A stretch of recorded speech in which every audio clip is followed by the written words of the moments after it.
মলা মুড়ি বিক্রি করে, আমি একজন মুড়িওয়ালার সন্তান, এটা আমি গর্বের সহিত বলি। আব্বাজান বাজারে মুড়ি বিক্রি করিয়া আমার আব্বা ঠকে নাই। ও তিস্তা নদী নিকটবর্তী এলাকার মুসলমান, আমার বাড়িটাও কিন্তু আপনাদের এই তিস্তা নদীর কিনারায় ছিল রে মুসলমান। আমিও কিন্তু আপনাদের একজন জাতি সন্তান, আমার বাবাও কিন্তু আপনাদের মতো নদী ভাঙা এলাকার মানুষ। নদীর ভাঙনে আমরা যাই এখন অন্য জায়গায় স্থানান্তরিত হয়েছে, যেখানে আমাদের ফ্যামিলির কেউ নাই, আমাদের ফ্যামিলির সবাই কিন্তু শহরের দিকে।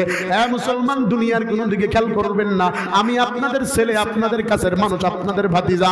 আল্লাহ পাক রব্বুল আলামিন কার ভাগ্যে কি লেখে কেউ জানে না।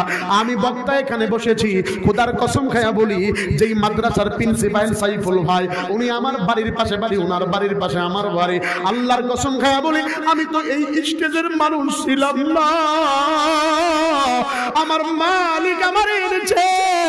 অহংকার বা ফকর বা গৌরব নয়, ও টাকাওয়ালা, ও বাড়িওয়ালা, ও মাদ্রাসার তলবে ইলিম ভাই, ও মুরব্বি বাবাজিরা, মনোযোগ লাগায়া শোনা রাখো, আমি এই স্টেজের কেউ না, আমার মালিক আমার গলায় রশি লাগায়া বসাইছে।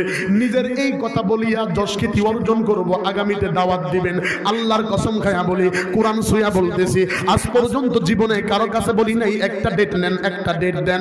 আমার মালিক আপনাদের দুয়ার বরকতে প্রতিদিন অফ সিজনেও আমার আল্লাহ, যারা আমার ফেসবুকে অ্যাক্টিভ আছেন, যারা আমার পেজের সাথে অ্যাক্টিভ আছেন, দেখছেন গতকালকে শুক্রবার থেকে প্রোগ্রামে নেমেছি, মালিক ধারাবাহিক প্রোগ্রামে রাখছেন। এটা দিছেন বলেন কে? অহংকার বা ফকর বা গৌরব নয়। ও ছাত্রের অভিভাবক, ও ছোট ছোট চলবে বাবাজিদের অভিভাবক, শুনো, আমার আব্বা তোমাদের মতো কৃষক, যারা কৃষক তারা শুনে রাখো, যারা মানুষের বাড়িতে শ্রমজীবী দাও তারা শুনে রাখো। আজকে আমার ডিটেইলস পরিচয়টা দিয়া যায়। কুমরিরহাট বাজার সবাই আপনারা কম বেশি, আমার আব্বা কুমরিরহাট বাজারে মাছের দোকানগুলার পাশে মলা মুড়ি বিক্রি করে, আমি একজন মুড়িওয়ালার সন্তান, এটা আমি গর্বের সহিত বলি। আব্বাজান বাজারে মুড়ি বিক্রি করিয়া আমার আব্বা ঠকে নাই। আব্বাজান বাজারে মুড়ি বিক্রি করিয়া আমার ঢাকায় পড়াইছে, বড় ভাইকে ঢাকায় পড়াইছে। খোদার কসম খেয়ে বলি, আব্বাজান জানে না আমি যে এখন এক্স করোলা, জি করোলা, এরপরে এক্স নোয়া প্লেডো, এরপরে নোয়া, কত ভালো ভালো কারে আমি চড়ি।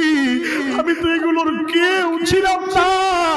মাঝে মাঝে আব্বার দিকে তাকায়া বলি, তোর কপাল কত ধন্য, মানুষের বাড়িতে কাজ করিয়া বাজারে মুড়ি বিক্রি করিয়া হাল সারো নাই, ছেলেকে ঢাকায় লেখাপড়া করাইছো। এখানে আপনাদের এলাকার সর্বজনীয় সম্মানিত একজন ব্যক্তি আমাদের আব্দুল কাদের হাফেজ সাহেব হুজুর আছেন, উনি আমার আব্বারে ভালো করেছিলেন, আমাদের বাড়ির পাশে বাড়ি। অহংকার বা ফকরতায় বাবাজি, যাদের ছাত্র যাদের সন্তানকে মাদ্রাসায় পড়াও, খবরদার অনীহা ভাব প্রকাশ করিও না, পিছু হটিও না, সামনে আগায় দাও। এই কোরআন ছুঁয়ে বলতেছি, বাংলাদেশে যতগুলো স্কলার আছে, যতগুলো বক্তা আছে, হাতে গোনা যতগুলো স্কলার সেলিব্রিটি অর্জন করেছে, অধিকাংশই গরিব ফ্যামিলির সন্তান, অধিকাংশর মা বাবা কষ্ট করে তাদেরকে বড় বানাইছে।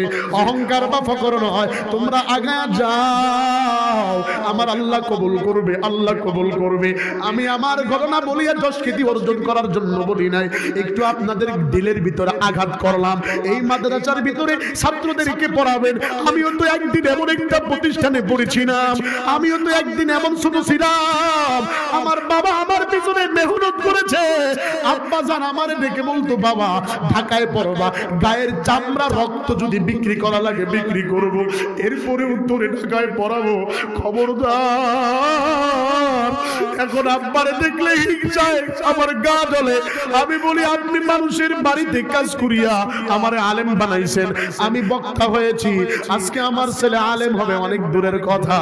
এ বন্ধু একটু মনকে বুঝাও, তুমি আর আমি তো কবরের যাত্রী হয়ে যাচ্ছি, কয়জনকে ওয়ারিস রেখে যাইতেছো, ওই কবরে কে তোমারে আমারে নামাবে, তোমার আমার জানাজায় কে দাঁড়াবে?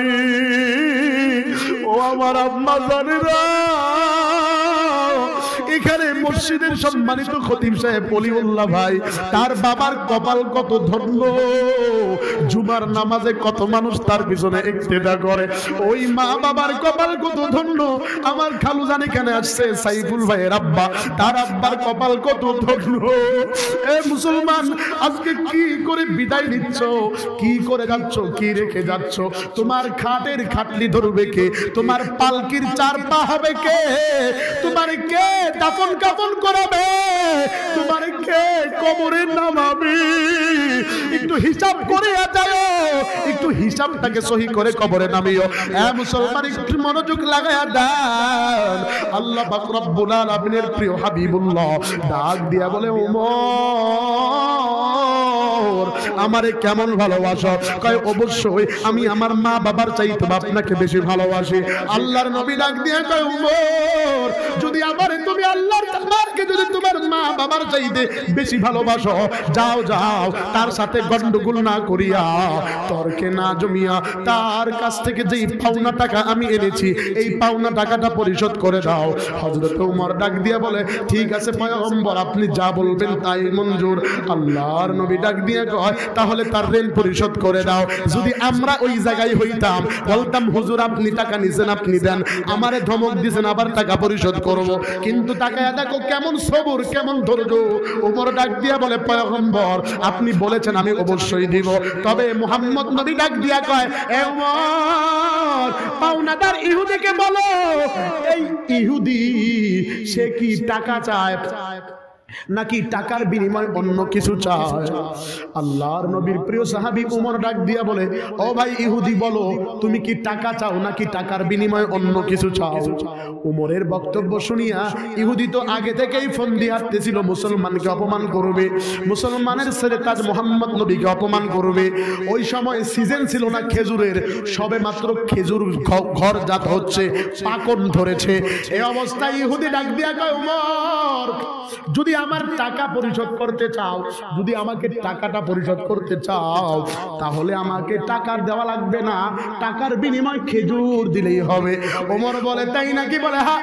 আর কাল বিলম্ব করে নাই, ওমর খপাস করে ইহুদির হাত ধরে ফেলছে। ইহুদি মুসলমান হওয়ার পরে বলছে, ওমর আমার হাতে ধরে নাই, উহুদ পাহাড় পরিমাণ তেলাজ দিয়া হাত ধরেছে। আর জোরে কন্যা সুবহানাল্লাহ। উমরের হাত তো ঠিক না, কথা বুঝেন নাই? হযরত উমর ইহুদিকে হাতে ধরিয়া, উমর সবে মাত্র তার বাগানের খেজুর পাকছে, খেজুর গুলো সবে মাত্র গুডাউন জাত করছে। মনোযোগ লাগায়া দেন, কেবল মাত্র গোডাউনে ঢুকাইছে, একটু পরে বিক্রি করবে, 2-4 দিন কিংবা 1 সপ্তাহ পরে বাজারে ডেলিভারি করবে। আল্লাহর নবীর প্রিয় সাহাবী হযরত ওমরের পরীক্ষা শুরু হয়ে গেছে, ধৈর্যের পরীক্ষা শুরু হয়ে গেছে। আল্লাহর নবীর কাছে যেই পাওনাদার টাকা পায়, ইহুদি যায়েদ পণ্ডিত উমরের সাথে গোডাউনের সামনে হাজির হয়ে গেছে। হযরত ওমর গোডাউনের চাবি দিয়া গোডাউন খুলিয়া গোডাউনটাকে উন্মোচন করে দিছে, উন্মুক্ত করে দিছে। ইহুদিকে ডাক দিয়া কয়, তোমার গোলামদেরকে জলদি করে বলো বস্তা কার্টুন যা পারে নিয়ে আসো, এবং এই গোডাউন থেকে 5000 দিরহামের বিনিময় যতগুলো খেজুর হয় নিয়া বিদায় নিয়া যাক। জোরে কোন মারহাবা।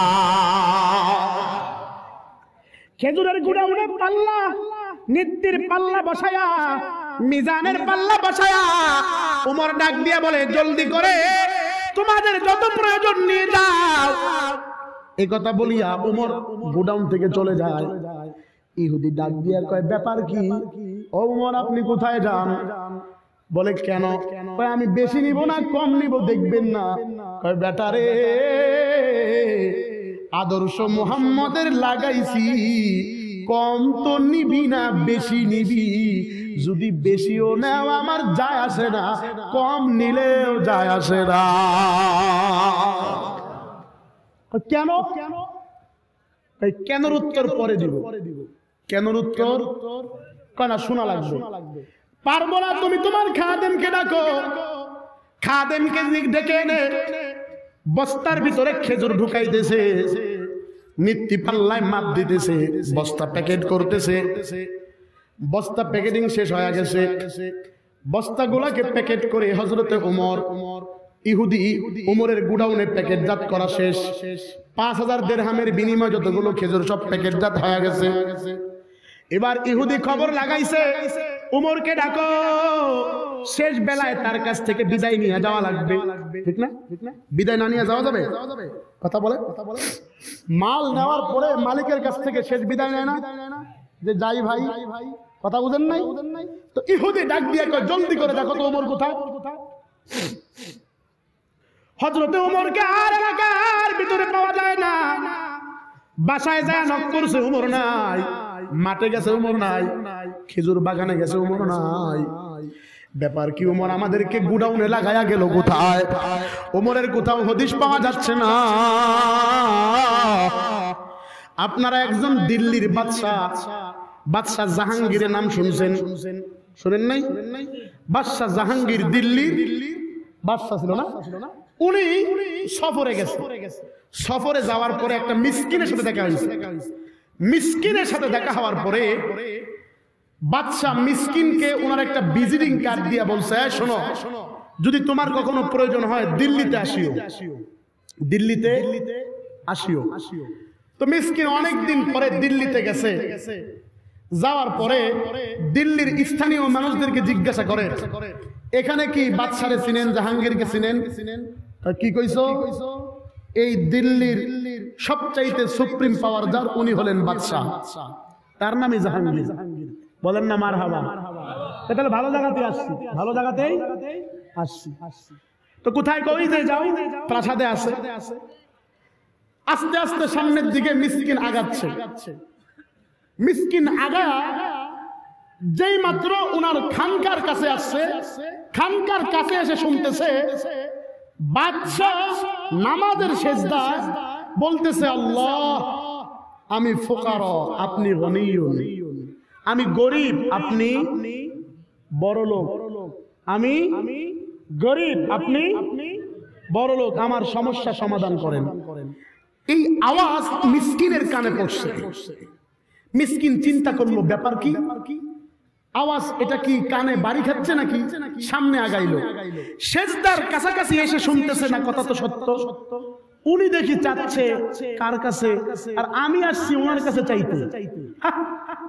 নামাজ শেষ করছে। শেষ করার পরে দিল্লির বাদশাহ তাকায় দেখে মিসকিন হাজির। ডাক দিয়ে বলে, মিসকিন এখানে কেন?